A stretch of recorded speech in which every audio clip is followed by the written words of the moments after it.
आज बहुत ज़्यादा लेथार्जिक फ़ील हो रहा है क्योंकि करीब 3 के आसपास सोया हूँ मैं रात के, और 7 बजे उठ गया था। सिर्फ करवटें बदल रहा था 7 बजे से। मतलब मैंने इसको ढूंढने की कोशिश की, ऐसा क्यों हुआ। फर्स्टली कल मैंने जैसे ही एक्सरसाइज़ किया, 9:35 तक एक्सरसाइज़ किया, उसके बाद तुरंत मुझे निकलना पड़ा डबिंग के लिए क्योंकि 10 बजे कॉल टाइम था। मैं नाश्ता, जो मेरा सबसे हेवी होता है, शेक पीता हूँ मैं, मतलब पूरा 1000 कैलोरीज़ का शेक होता है, वो मैंने कंज्यूम ही नहीं किया। और फिर डबिंग करके आया 12, साढ़े 12, 1 बजे। फिर उसके बाद मैंने वो पिया, तो वो 1000 कैलोरीज़ का शेक, लगभग मेरा सेकंड मील भी मिस हो गया, थर्ड मील भी मिस हो गया क्योंकि इतना ये था। क्योंकि मैं 7 बजे तक मैं पूरा का पूरा मतलब सेशिएटेड फील कर रहा था।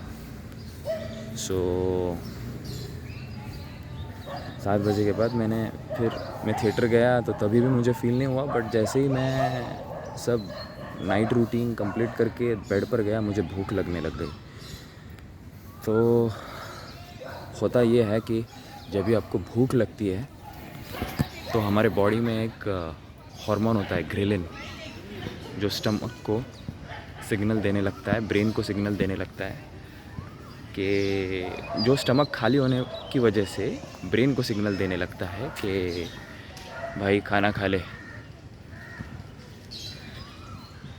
तो उसकी वजह से हमें भूख लगती है, और भूख लगने की वजह से होता ये है कि हमारा लेप्टिन, जो हंगर हंगर मतलब ग्रिलिन का ऑपोजिट होता है, यानी कि हमें सेशिएटेड फील करता है, फुल फील करता है, वो तो होता ही नहीं है, वो डिस्टर्ब हो जाता है। और सेकेंडली थर्डली अपना कॉर्टिसोल लेवल्स जो है वो भी डिस्टर्ब हो जाते हैं, वो भी बढ़ जाते हैं जब भी हम भूखे रहते हैं। तो कॉर्टिसोल लेवल्स इंक्रीज़ हो जाते हैं। और जब भी हम सुबह उठते हैं, अभी मैं उठा हूँ तो वो किसकी वजह से उठा हूँ, कॉर्टिसोल लेवल्स की वजह से ही उठा हूँ। कॉर्टिसोल लेवल्स काफ़ी ज़्यादा ज़रूरी होते हैं हमें अवेक रखने के लिए। लेकिन बात है कि सोना ज़रूरी है, ऐसे डिसरप्ट एक दिन चल जाता है, लेकिन इसके पीछे का कॉज़ जानना ज़रूरी है। अगर आप इसके पीछे का कॉज़ नहीं जानोगे ना, तो अगर आप ये चीज़ हर रोज़ करोगे तो आपको प्रॉब्लम्स हो सकती है। ये इन्फो देने के लिए मैंने ये कहा। और आज मैं अभी सुबह थोड़ा सा वॉक के लिए आया हूँ, थोड़ा सा चेंज के लिए, बस रूम से थोड़ा सा चेंज के लिए। आज कोई एक्सरसाइज नहीं करूँगा, मतलब करूँगा लेकिन एक अच्छी रेस्ट लेके करूँगा। घर जाऊँगा, पहले तो रेस्ट लूँगा अच्छी, क्योंकि पूरा लेथार्जिक फील हो रहा है, मुझे वर्कआउट करने का भी मन नहीं कर रहा है। अच्छी तरह से रेस्ट लूँगा, और फिर रेस्ट लेने के बाद मैं दोपहर को, मतलब इवनिंग को वर्कआउट करने के लिए आऊँगा। क्योंकि आज अभी तक तो कोई कॉल नहीं आया है किसी चीज़ का, तो आई होप सो आज आए ना, अगर आया तो जाना पड़ेगा। Let's see what happens. और बात होती है वेट लॉस की। अभी लोग बोलेंगे कि जब हम वेट लॉस करते हैं या फ़ैट लॉस करते हैं तभी भी हमें ऐसा फ़ील होता है कि भूख लगती है, रात को बेड पर हम जाते हैं। तो देखो, वो बात अलग होती है। वो बात क्यों अलग होती है मैं आपको बताता हूँ। क्योंकि आप कैलोरीज़ कम कर रहे हो, राइट। आपने कैलोरीज़ कम किया, आपने आपके मील्स की अगर क्वांटिटी ज़्यादा होगी तो उसको कम कर दिया। तो उसकी वजह से इनिशियली 1-2 दिन के लिए आपको शायद 5-6 दिनों के लिए आपको लगेगा कि ये हो रहा है। लेकिन ऐसा होना नहीं चाहिए, ऐसा बिल्कुल नहीं होना चाहिए। बट क्योंकि अगर आपने उसको प्रॉपरली प्लान करके बनाया तो आपको कभी भूख नहीं लगेगी, मतलब इतना ये नहीं लगेगा। लेकिन अगर आपका मतलब सिर्फ कैलोरीज़ कम कर दिए है आपने और उसको प्रॉपरली प्लान नहीं किया है, तो मुझे लगता है कि वो आपको, मतलब जैसे अभी मुझे लग रहा है वैसे लगेगा हर रोज़। इट्स वेरी इम्पॉर्टेंट कि आप ध्यान देकर सब कुछ करें। और एक आध 2 दिन अगर हो गया, अगर आपका फ़ैट लॉस प्रोग्राम है, आपने प्रॉपर भी डाइट ये किया है, तो स्टार्टिंग के 1-2 दिन हो सकता है या हफ्ते तक हो सकता है, क्योंकि आपने इमीडिएटली जितने कैलोरीज़ खा रहे थे उससे तो 500, 600, 700 कैलोरीज़ आप कम करोगे, या 1000 भी होता है कुछ कुछ जगह पर, तो इसीलिए होता है। लेकिन धीरे धीरे बॉडी उसको अडेप्ट कर लेती है, लेकिन वो हेल्दी वे में होता है, so don't worry about that. रही बात गर्मी की, गर्मी भी बहुत ज़्यादा बढ़ चुकी है। यहाँ तो हालत ख़राब है, मतलब बाहर जाओ, घर के अंदर रहो, पसीना कंटिन्यूसली आता ही रहता है। सो शायद ये भी कारण हो सकता है कि मुझे नींद नहीं आई होगी अच्छी तरह से, ये भी दूसरा कारण हो सकता है। लेकिन फर्स्ट कारण तो मुझे वही लगता है क्योंकि मुझे भूख लग रही थी बहुत ज़्यादा। सो गर्मी बहुत ज़्यादा है कि अभी में मेरा टी शर्ट गीला हो चुका है ऑलमोस्ट, पीछे से तो पूरा गीला ही हुआ होगा। सो ये है, तो ये भी कारण हो सकता है मेरी पूरी अच्छी तरह से नींद ना होने का। लेकिन फ़र्स्ट ऑफ़ ऑल मैं ये मानता हूँ, मतलब मैं गीता भी पढ़ता हूँ, तो गीता में लिखा है, कृष्ण जी ने बताया कि मनुष्य को कभी शोक नहीं मनाना चाहिए अगर आप उसके हिसाब से दुनिया चल नहीं रही है तो। देखो, यू शुड बी न्यूट्रल, कोई भी सीज़न हो, कोई भी मतलब सिचुएशन हो, न्यूट्रल होना चाहिए। सो मैं कोशिश कर रहा हूँ न्यूट्रल होने की। पहले होता था बहुत ये है, बहुत वो है, ये है, but I am trying to keep my mind calm, और मैं एक्सेप्ट करने की कोशिश कर रहा हूँ कि ये तो होने ही वाला है। और मतलब कभी ठंडी लगेगी, कभी बारिश होगी, कभी गर्मी हो जाएगी बहुत ज़्यादा, बट ये तो होने ही वाला है, इट्स लाइफ। वैसे ही दुख आने वाले हैं, सुख आने वाले हैं। सो इट्स लाइफ, एक्सेप्ट करो। दुख में भी खुश मत, मतलब नाराज़ मत हो जाओ बहुत ज़्यादा, और सुख में भी ज़्यादा खुश मत हो, न्यूट्रल रहो। और जब भी आप दुख में हो तो ये समझो कि ये कुछ पल के लिए ही है, सुख में हो तो ये समझना है कि कुछ पल के लिए ही है। सो उतार चढ़ाव होना ज़रूरी है। मेरे एक दोस्त ने कहा था कि ज़िंदगी एक, वो हॉस्पिटल में होता है ना, पेशेंट को लगाया जाता है, वो पता नहीं वो क्या होता है, वो ऊपर नीचे जाता है, उसका नाम मैं भूल गया। थर्मामीटर नहीं होता है, क्या होता है जिसमें वो स्टेटस होता है ना, ऐसे अपना ऊपर नीचे आगे पीछे, कमेंट में बताना उस इंस्ट्रूमेंट को क्या बोलते हैं। तो उस इंस्ट्रूमेंट, मतलब जब भी हम ज़िंदा होते हैं तो वो इंस्ट्रूमेंट में ऐसे ऊपर नीचे वो ग्राफ जाता रहता है। लेकिन जब भी कोई आदमी मरता है तो उसका ग्राफ क्या होता है, सीधा, मतलब वो सीधा हो गया तो वो मर चुका है। तो वैसी ही ज़िंदगी होती है, उसने कहा था, बहुत बढ़िया कहा था। तो वो मुझे काफ़ी ये हुई कि ज़िंदगी में उतार भी आएंगे, चढ़ाव भी आएंगे। सो यही है, और हमें सिर्फ न्यूट्रल रहना है।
मैं हर रोज़ 12 ओमकार करता हूँ और 12 बार चैंट करता हूँ ओम। पहले मतलब मैंने जब ही पहली बार रिकॉर्ड किया था तो 4 मिनट कुछ होता था, मैं 12 बार करता था तो वो 4 मिनट में हो जाता था। और अभी मुझे लगभग 6 मिनट लगते हैं, 6-6.5 मिनट तक मैं खींच सकता हूँ मेरी सांसों को। मतलब कि एक ओमकार चैंट करने का मेरा जो टाइम है वो बढ़ चुका है। तो 12 ऐसे करता था तो कुछ 4 मिनट कुछ होता था, अभी 6 मिनट होता है। सो इट्स अ साइन कि मेरा कैपेसिटी बढ़ चुका है इनहेल करने का, एक्सहेल करने का। तो मैंने एक मराठी स्क्रिप्ट निकाली है, तो मैं सोच रहा हूँ उसका ऑडिशन बनाया जाए। सो अभी मैं रूम में जाऊँगा और सेटअप करके ऑडिशन बनाऊँगा और ये मैं डालने की भी कोशिश करूँगा पूरी की पूरी ऑडिशन, ताकि आप मुझे रिव्यू देना देखकर कि कैसा है, और जेन्युइन रिव्यू देना। बुरा रहेगा तो बुरा, अच्छा रहेगा तो अच्छा। ओके, चलो मिलते हैं सेटअप पर।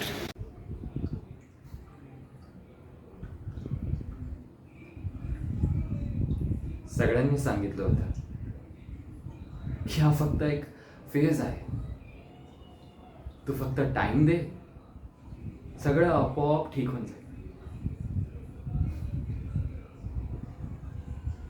पण हे ठीक होत नाहीये, सगळं वाढत चाललंय. सकाळी उठायचा नुसता मला कंटाळा आलाय, उठायची इच्छाच होत नाही मला. आणि माझे आवडते गाणे सुद्धा मला बेकार वाटायला लागले.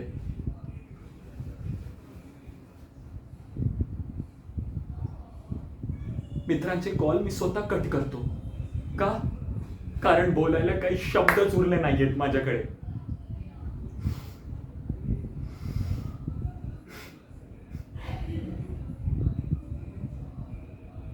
आई म्हणते, जेवून घे बाळा, वरण भात आवडतो ना तुला, जेवून घे, पोट भरून जेवून घे. पण तिला कोण सांगणार की वरण भाताची चवच गेलीये माझ्या जिभेतून.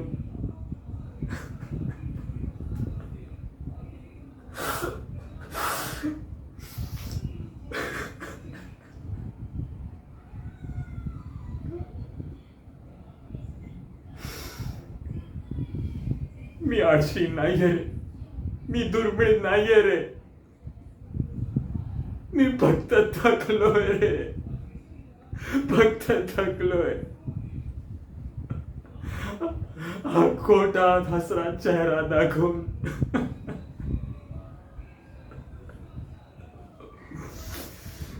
नाही राहू शकत मी असा.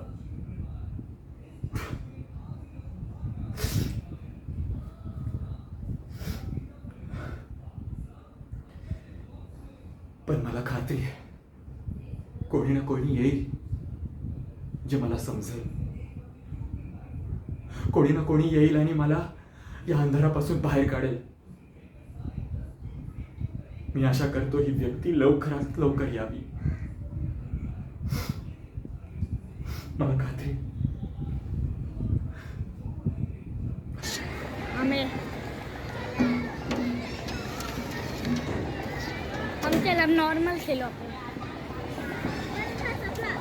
नीचे रख दो. मेल दे, नहीं हवा मेल दे बच्चे.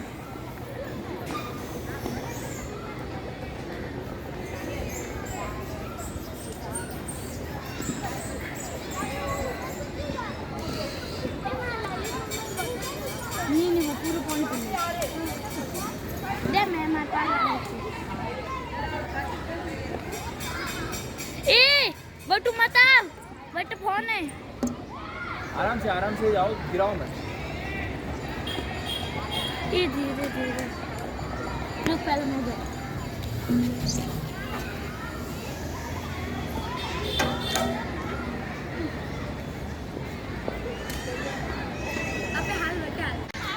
मेरी ग्रिप ज़्यादा वाइड नहीं रखता हूँ मैं, मतलब शोल्डर लेवल डिस्टेंस होता है, मतलब मेरे मतलब ग्रिप जहाँ रखता हूँ मैं।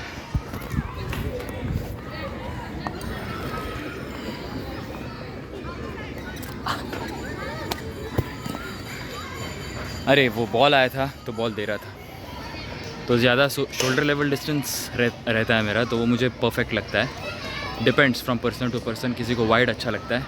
और ये वेरिएशंस भी हम रख सकते हैं, जैसे कि एक चेंज के लिए हम वाइड पुलअप्स कर सकते हैं, फिर क्लोज ग्रिप पुलअप्स कर सकते हैं।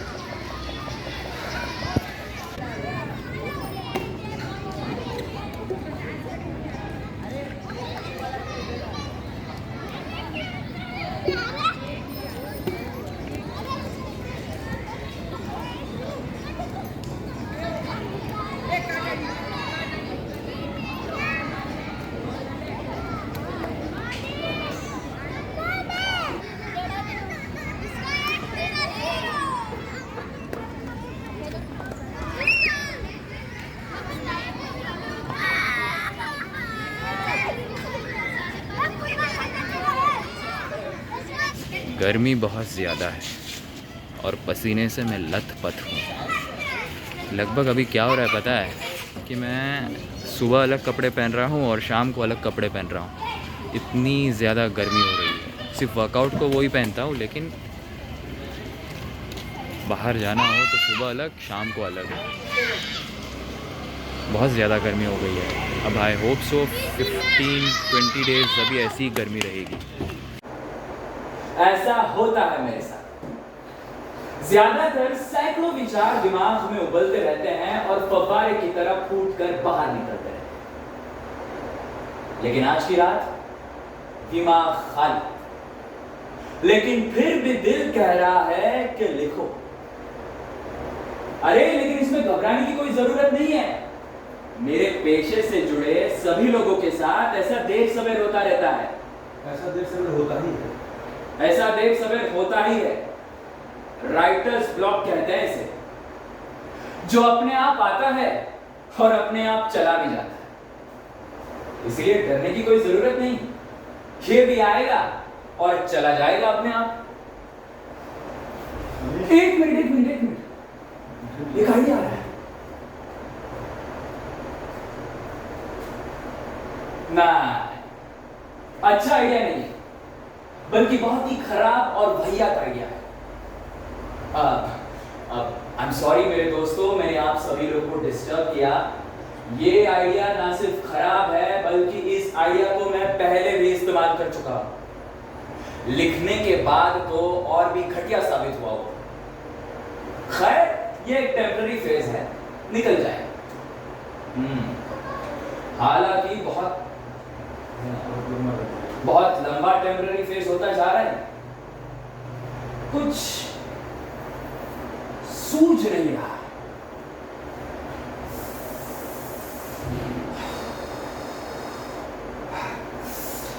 दिमाग की नसें एकदम खिंच रही है। हे ईश्वर, अरे कुछ मदद कर मेरी। अच्छा, रहने दे, क्योंकि ये तो सरासर मतलब ही पद हुआ कि कहानी की आइडिया के लिए मैं ऊपर वाले को परेशान करूं। क्षमा करना भगवान, मैं घर जाकर सोने की कोशिश करता हूं। और वैसे भी कल तो हमेशा आता ही है। लेकिन अगर रास्ते में तुझे कुछ